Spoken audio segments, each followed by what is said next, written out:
नमस्कार। आज हम पढ़ेंगे पास्ट कंटिन्यूअस टेंस। पहले हम पढ़ चुके हैं कि टेंस का मतलब होता है काल। टेंसेस 3 होते हैं और तीनों के 4-4 पार्ट्स होते हैं। उसी के अंतर्गत आज हम पढ़ेंगे past continuous tense. Past continuous tense में हिंदी वाक्यों की पहचान होती है जिनके अंत में आएगा रहा था, रही थी, रहे थे, यानी वो जा रहे थे, हम खेल रहे थे, वे पढ़ रहे थे, तुम सो रहे थे। इस प्रकार जब अंत में रहा था, रही थी आएगा तो वो हमारा टेंस होगा past continuous tense.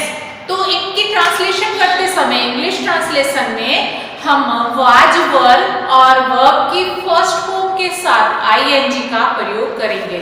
Helping verb होगी हमारी वाज वर्ब और वर्ब की फर्स्ट फॉर्म के साथ आईएनजी लगेगा।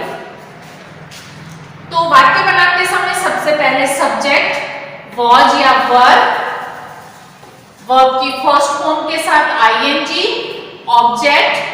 रिमेनिंग पार्ट्स में पहले हमारा प्लेस आता है और फिर अंत में टाइम आता है। तो मैंने इसको शॉर्ट में रिमेनिंग लिख दिया, शेष बचा हुआ भाग। जरूरी नहीं है सभी में प्लेस और टाइम दिया हुआ हो, हमें इतना ध्यान रखना है सब्जेक्ट, हेल्पिंग वर्ब, वर्ब की फर्स्ट फॉर्म के साथ आईएनजी, ऑब्जेक्ट और बचा हुआ।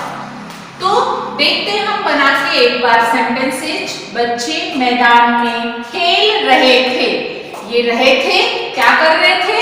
खेल रहे थे, यानी लगातार जब काम हो रहा था तो हम इसको पास्ट कंटिन्यूअस में रखेंगे। तो सबसे पहले बच्चे, चिल्ड्रन सब्जेक्ट हो गया, CH, चिल्ड्रन। अब हमें ध्यान रखना है वॉज आएगा या वर आएगा। तो सिंगुलर सब्जेक्ट में वॉज और प्लूरल सब्जेक्ट के साथ वर का उपयोग करते हैं, लेकिन यू में हमेशा वर और आई में हमेशा वॉज ही आता है। तो देखो बच्चे, children verb, first form play और आईएनजी। प्लेइंग, कहां खेल रहे थे? In the ground, in the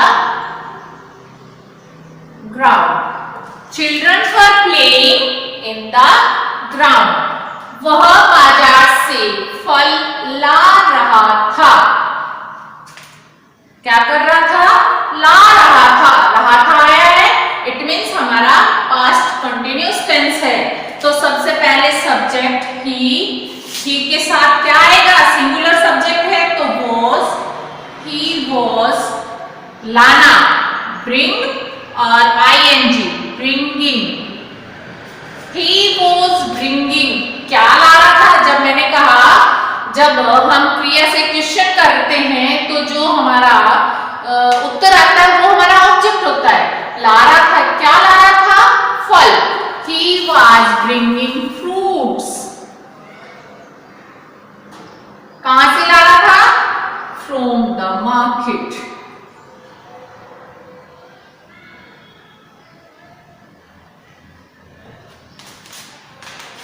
मैं अपना काम कर रही थी। हमारा सब्जेक्ट काम है, क्या है? आई। आई के साथ मैंने बताया वॉज। आई वॉज, करना do, ING, doing. I was doing my work. I was doing my work। ये हमारे कैसे सेंटेंसेज है? सारे के सारे अफर्मेटिव सेंटेंसेज है। वे अपने गांव जा रहे थे। वे हमारा सब्जेक्ट हो गया। दे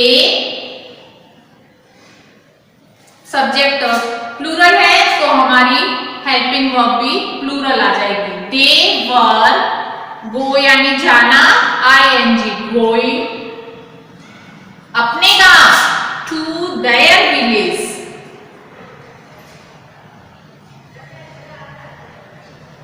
दे were going to their village.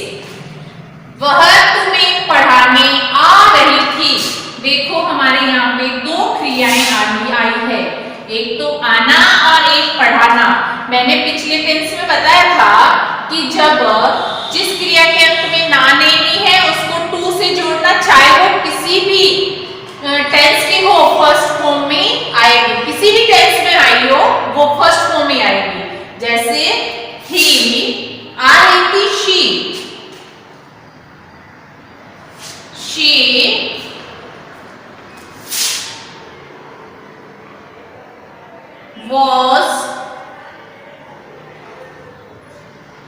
she was coming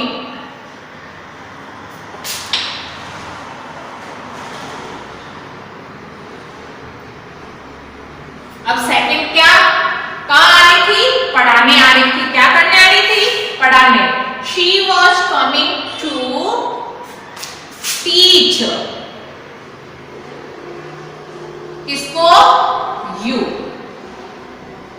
she was coming to teach you, यानी कोई भी टेंस हो जब दो क्रियाएं आती है, जिस क्रिया के अंत में ना ने नी हो वो क्रिया टू से फर्स्ट फॉर्म के साथ ही जुड़ेगी।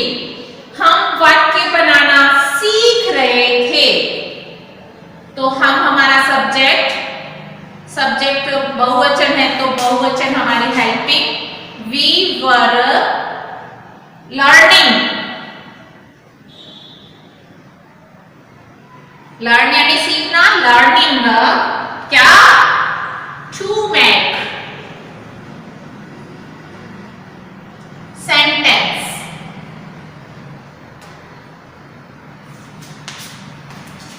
We were learning to make sentence, हम वाक्य बनाना सीख रहे थे।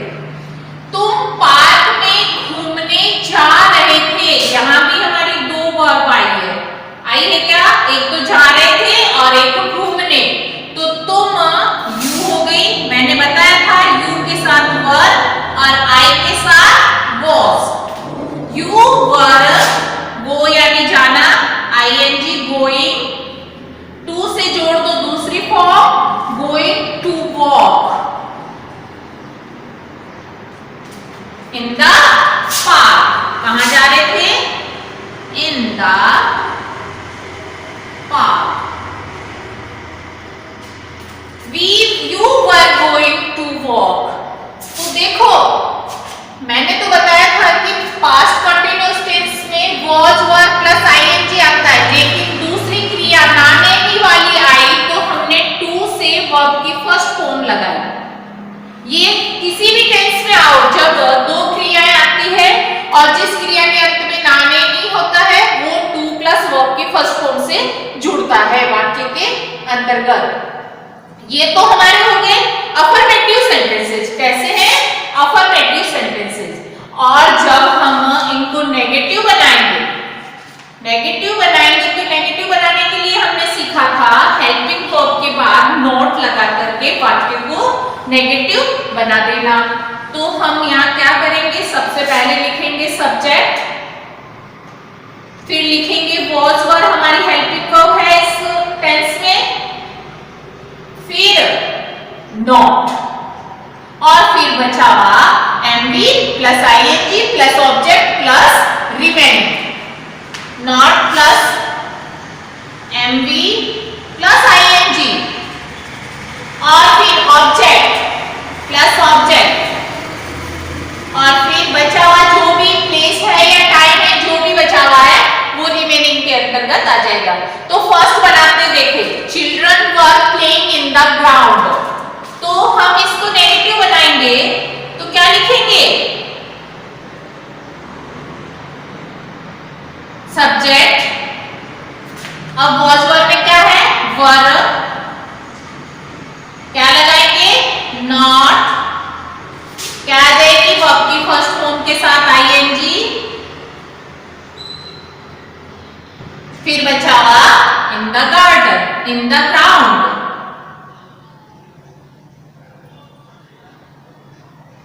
In the ground. और जब इन वाक्यों को हम इंटरोगेटिव बनाएंगे तो हमारा सबसे पहले हो जाएगा एचवी। क्या है एचवी? was were फिर हमारा सब्जेक्ट, फिर एमवी के साथ वर्ब की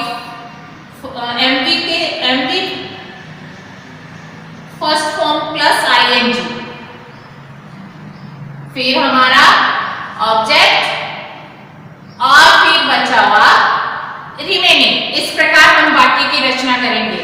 तो इस वाक्य को बनाएंगे कि they were going to the village, तो हमारा एचवी क्या है यहाँ पे, वर्ब, सब्जेक्ट क्या है, दे,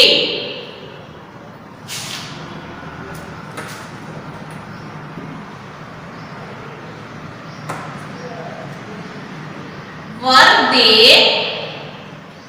अब हमारी क्या आएगी, वर्ब की फर्स्ट फॉर्म के साथ आईएनजी वाली, were they going to there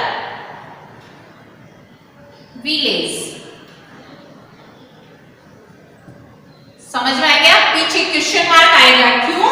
क्योंकि ये इंटरोगेटिव सेंटेंसेज है, तो हमें इसमें ज्यादा चेंज करने वाली कोई बात नहीं है। हेल्पिंग वर्ब के बाद नॉट लगाना वाक्य नेगेटिव, हेल्पिंग वर्ब को वाक्य के स्टार्ट में लाना इंटरोगेटिव वाक्य बन जाते